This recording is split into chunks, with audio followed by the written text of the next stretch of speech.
Alam ninyo, pumasok ako sa gobyerno midstream. Ibig sabihin, tapos na yung budget because the budget for this year is prepared by last year at ang budget ko next year is being hammered out now. So kulang ako ng pera, but sabi ko kay Secretary Lorenzana, I might be able to give you one half additional soldiers. Ngayon, nangako ako noon, and remember this, may budget na dyan. Ang nangako, hindi sila, ako, na dagdagan ko yung sweldo ninyo. Eh wala sa budget, sabi ko kay Secretary Jokno, mapahiya ako sa mga sundalo. Sabi ko, you have to look for a way, starting next month, incremental increase na ang sweldo ninyo. Pangako ko, dublado. So you will get it. Tsaka, I assure you, walang nagmahal noon sa police na abot sa standard ko. Ang police noon, ng mayor, protektado ko. Mahal ko ang pulis at walang pulis na kukulong doon. Basta ang kasalanan niya may kaugnayan sa trabaho niya. I do not allow policemen to go to jail. Now that I am president, I would like to guarantee all of you that if it is in the performance of your duty, sa pagkasundalo mo, wala kayong isipin. I will also protect you.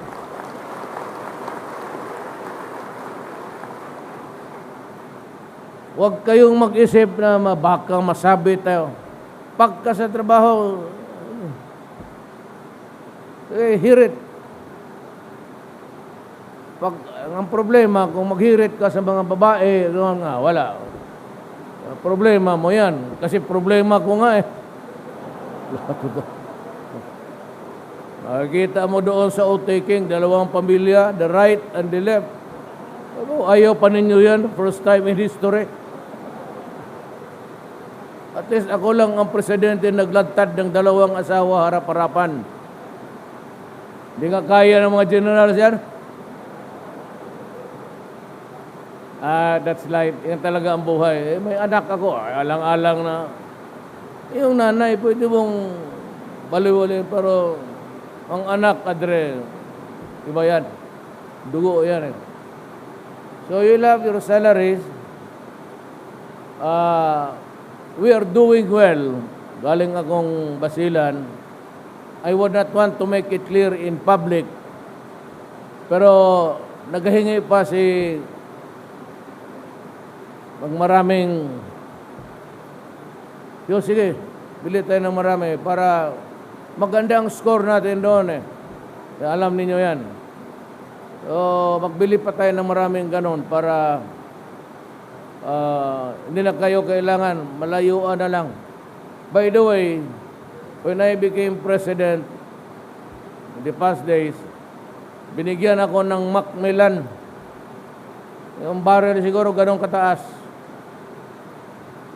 The bullet, I think, is special. But it is guaranteed to hit a target 2 kilometers. Depende na lang sa computation mo sa, the factor that I have to compute. Sabi ko, ibigay ko yan sa inyo. Ibigay ko bukas sa Ismingcom. Balutin ko lang, padala ko kung, sabi ko, siguro dito yung mga snipers natin na maganda. Subukan daw ninyo. Kasi kung maganda, magpagawa pa ako ng mga, depende, smuggled ng ano yan eh.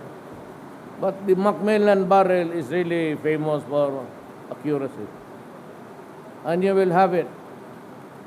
Yung mga Barrett, bili pa tayo. And I assure you that I will give you everything that you need to have to carry out your mandate. Go ahead. Panahon na ninyo, lalo na ngayon.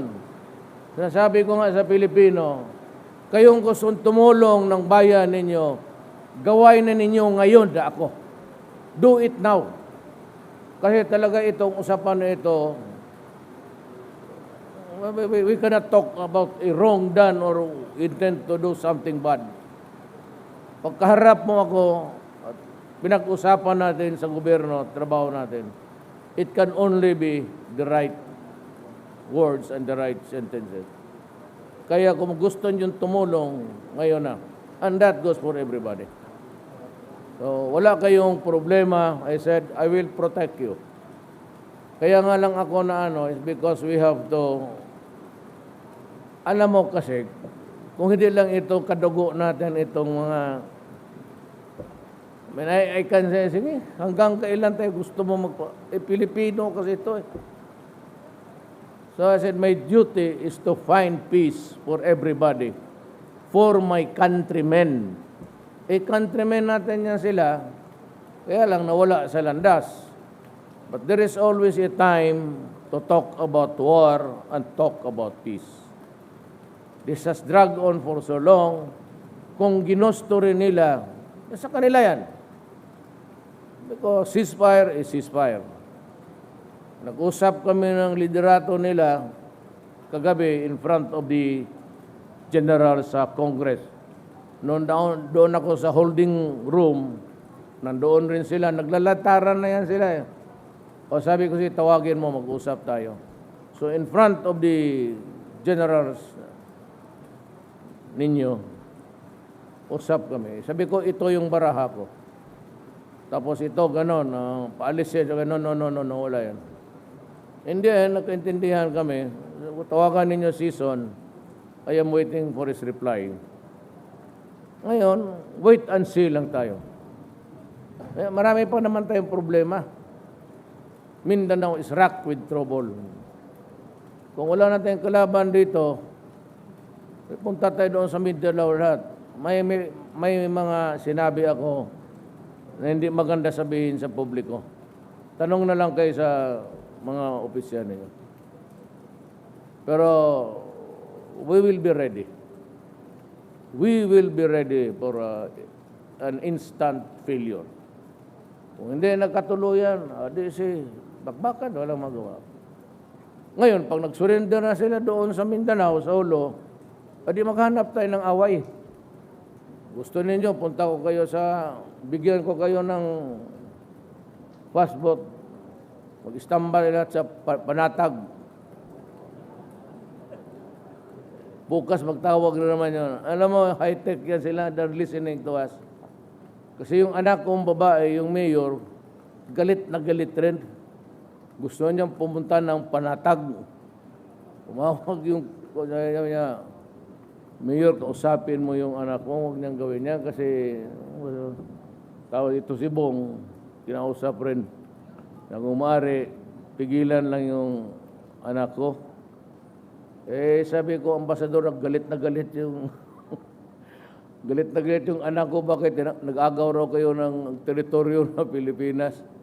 Mabutit na lang, was able to, maldita yan si Inday. Nanuntok ng sirip.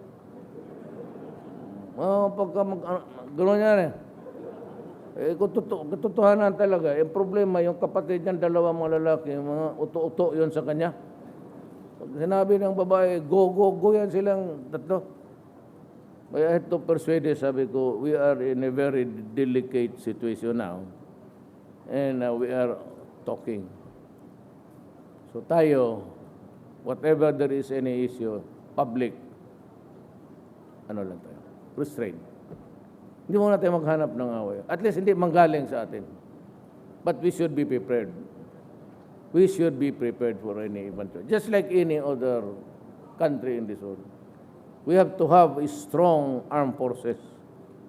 We have to have a military that can really protect the people and the integrity of this republic. Kayo yan, trabaho ninyo yan. So that in return, you'll also have everything. And everything that you need, na hindi kayo madihado sa bakbakan. So, hindi na magtagal kasi medyo hapon na. I do not think I can return by chopper, but I have to go home because I have a very important appointment tonight. Kung madaan kayo ng Davao, maski sino, totoo, sabihin mo lang yung sa magsaysay kami. Ako na ang bahala sa inyo. Hindi na ako kailangan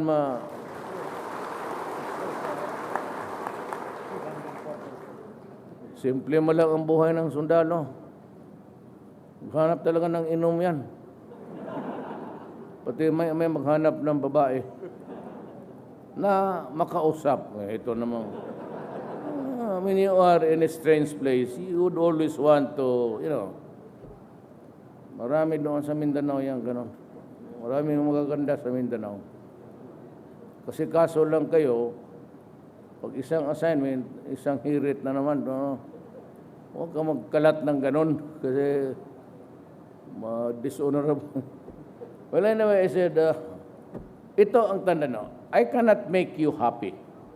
But ito ang guarantee ko. Remember this afternoon. I can make your lives comfortable habang hindi kayo nagtatrabaho pa tayo. Thank you.